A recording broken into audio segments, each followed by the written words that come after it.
Our next fight of the evening is brought to you by Bodybuilding.com, scheduled for three 3-minute rounds in the lightweight division. Introducing first, fighting out of the red corner, a freestyle fighter.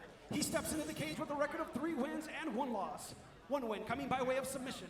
He stands at 5 feet 10 inches tall and weighed in at 152.8 pounds, representing Agoura Boxing from Newbury Park, California. He is currently ranked number 14th in the state of California, Julian Baez. And his opponent across the cage, fighting out of the blue corner, a boxing and wrestling practitioner. He comes to this fight with a record of 3 wins and 2 losses. 2 wins coming by way of submission.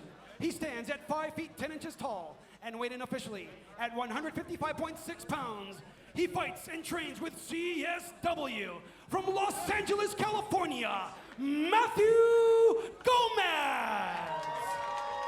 Referee in charge of the action, John Romero. 3 2-minute rounds on their way in the lightweight division. Between the number 14 ranked lightweight Julian Baez in the red corner and Matthew Gomez in the blue corner. This is the UofMMA. It starts here. Matthew Gomez coming out aggressive. Now keep an eye out as Gomez comes in. He tends to drop his head and drop his eyes off his opponent sometimes. Definitely something you don't want to do with a karate guy who can just come out of nowhere with those kicks. Doing a better job this time, though, keeping his eyes on his opponent. And here we go. Gomez in tight. That takedown. And right out the gate, Gomez applying pressure and putting Baez on the ground. Baez doing a great job of keeping that butterfly in. And oh, now he's got full guard. Trying to lock up a triangle. Baez getting up high, but Gomez trying to spin around. Yeah, he's doing a great job stacking him. But if Baez, if you reached up and grabbed his shin, you could probably lock that in a little bit tighter.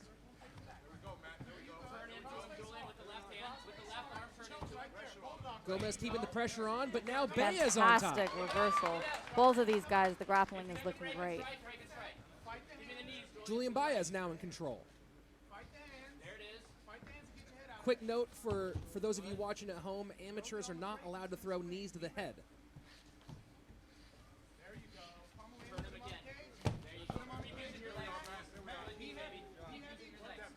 Gomez staying tight, and down again goes Baez. That takedown again. Now he's going to be looking to pass. But it looks like Gomez is going to, it looks like Baez is going to start working for that armbar again, and he's got it locked in. If he can straighten out his legs and get his knee. Oh, does he have a triangle? I can't see from this angle. No, both arms are inside. This is what we talked about, though. The pressure of Gomez that does lead to submission opportunities. Yeah, and now Baez there might be an armbar right there. there. The armbar attempt. Yeah. What Gomez is going to want to do here is stack him and stay heavy so he can't straighten out his arms, and that's why Baez is going to try and straighten out those legs and push him off of him so he can get that angle on that arm and flatten the elbow out. It is a difficult spot, though, up against the cage. It really is. And Gomez did a great job defending it. I think Baez knew he didn't have room to extend. Yeah. That's the other thing. You know, you have to know when you can when to let go of something like that so you don't burn your arms out.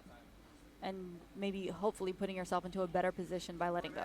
Approaching 30 seconds remaining in the first round. Looks like Gomez is looking for an angle to pass, and he got it. Nice underpass. Oh, but he put himself right back into a triangle. He's got to watch that. And notice that since these are both more experienced competitors, no shin guards. No shin guards. And notice how Baez is reaching up and grabbing his shin. That's what you want to do to lock in the triangle. If he can get his knee up over his shin, that's bad news. Some big punches coming down to end the round. That's a great way to end the round. Matthew That was fantastic. Gomez. Both of these guys, I think, showed exactly what they had in their toolbox in this round. Fantastic reversals from both of them. Great knowledge of knowing when to move on from a position and when to transition. That says a lot about a fighter. Baez made some great news. We talked about those keys to the fight beforehand. One of them was for Baez, lateral movement and not letting himself getting trapped against the cage. And that's exactly what happened. Yeah. Matthew Gomez knows how to implement that game plan. I think they both really stuck to their game plan. I think Gomez showed us that he was really going for those takedowns and looking to assert himself on the ground. Julian Baez with his fantastic submission attempts and miss an being able to exclusive stay offer cool, from and his UofMMA striking, fans. he showed a lot of good foot movement. Matthew Gomez with 3 wins and 2 losses. 2 of those wins coming by way of submission, but interesting to note, both of those losses also coming by way of submission. Oh, that is something to note. But you've got to think that a fighter who loses twice by submission is going to be very aware of that and fix those holes. Very possibly. 3 more minutes on the way in the second round. Julian Baez in the red, Matthew Gomez in the blue, and Gomez with some big punches to open up. Wow, that was a great trade. You can hear those punches landing from here. Gomez working for a double leg. Baez defending fairly well so far.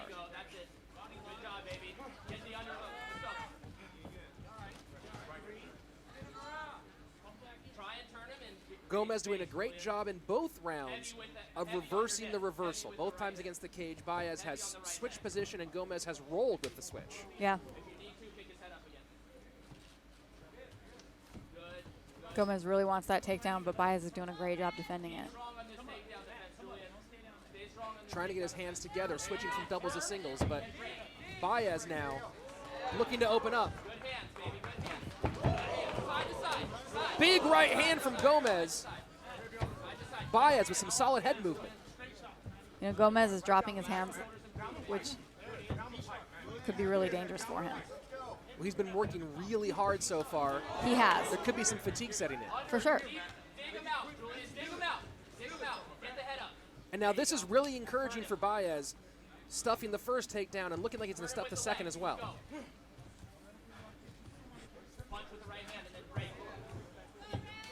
Two big You got to think knees those big knees take a lot out of you, too. right into the cardio box. That's a third That's one. a third That one one. went deep. That one hurt him. And listen to how coachable Julian Baez is. Everything his coach is saying, he's doing. Oh, look, that was fantastic. Gomez got that takedown, but notice how he reached and grabbed his leg and saved his Big. position from being flat. Big shots from Baez. And now he's able to, well, he was able to get side control. Now he's in back control, and Gomez might be in trouble here. Nasty shots from Julian Baez. He has the back. Fantastic back control from Baez. Yeah, it looked like Gomez almost ended up in the guard, but Baez, Now nice he, hips. he took one of his butterflies out. He might be looking for a different transition. Climb on that back. Keep shaking him off. There you go. Dig with the left. That's it. That's it. Look for it. Both butterflies back in. Baez looking to get under the chin, but again, with these big 8-ounce gloves, It's much really more hard to difficult. do that, but with his arm across Gomez's chin like that, that is not a comfortable position by any stretch of the imagination. He might have the choke now. Nope, he's still across his face. And now it might be under. But the coaches are telling him to go for it. You know, that if you could get a neck crank and enough pressure going there, you can still get somebody to tap out without your chin, without your elbow being under their chin. Round coming to a close. Julian Baez making a statement in the second stanza. Absolutely. That was a fantastic performance from Baez in this last round. I mean, those knees, I think, really changed the tenor of this Yeah. round. 3 pretty close together knees that dug deep into the breadbasket. Right. Gomez was already tired and working hard, and taking 3 knees right to your torso, that's going to take a lot out of you. There was also a pretty big left high kick that Baez landed as he was retreating in the middle point of the round. Yeah. We didn't catch it in time, but it looked like it did also stun Gomez a little bit. Yeah. Gomez looked like he definitely was working really hard towards the end of the round. Plus, being on defense and having to fight somebody off like that once you've been kicked 3 times in your stomach, that's hard work. Julian Baez really defending that number 14 ranking in the second round. 3 more minutes on the way to decide who will be the victor. Wow, wait, we're only on the second. I thought we were on the third. No, these are experienced amateurs. This is a 3-minute great rounds, fight. no shins. So here we go, Julian Baez in the red corner. Matthew Gomez in the blue corner. The UofMMA brings you this lightweight bout. And right out the gate, Baez on the offensive. Gomez looks like he wants to finish this fight. But you know what?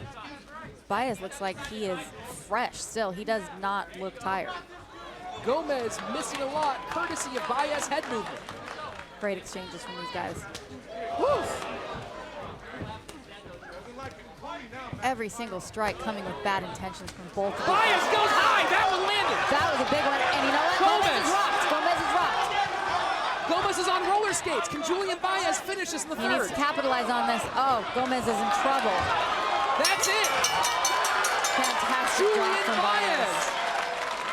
comes from behind, makes a statement in round 2, puts it away in round 3. Wow, that was a fantastic fight. Now, some of you at home might look at that and go, think that stoppage was a little bit early. Remember, this is amateur mixed martial arts. The referee's first job is to save these fighters, protect them. And here comes this big head kick, and I think that's what was the beginning of the end. I think this is after the head kick. Yeah, it is. Julian Baez landed that big head kick. I think we might get a chance to see it. We'll see if the replay booth can find it. Beautiful head kick. All right, here it comes. Here it is. Baez goes up high with the left, I think. Oh, with the right. Boom. And boom.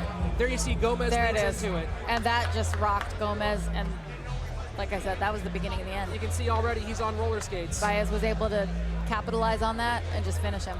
And great job of Baez to stay on the outside once he's on the cage and let his well, hands a hurt go a guy little bit. is dangerous. There you go. Don't want to underestimate somebody that you just rocked a little bit. Fantastic performance from Baez, putting it away in the final round, improving his record to 4 wins and 1 loss. To make it official, let's go inside the cage with Salvador Ariano. All right, ladies and gentlemen, the punishment ends 41 seconds into the third round. Your winner by way of technical knockout out of the red corner, Julian Baez.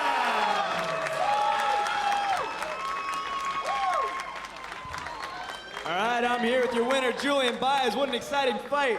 Julian, you were attacking off your back with your guard. You even took his back at one point. Did you have any intention on finish this fight on your feet?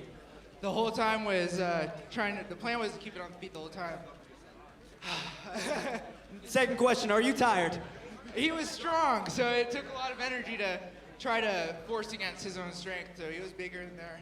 Came in at 152, so I was a little smaller than I thought I would be, so.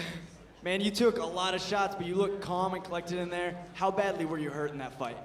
He got me with a good left hook, but I was never dazed. It was just more of an annoying thing. I didn't think I'd get hit, but I got hit. Right on, it was a sick fight, Julian Baez. Hats off to your opponent. Look forward to seeing you again. Julian Baez, ladies and gentlemen.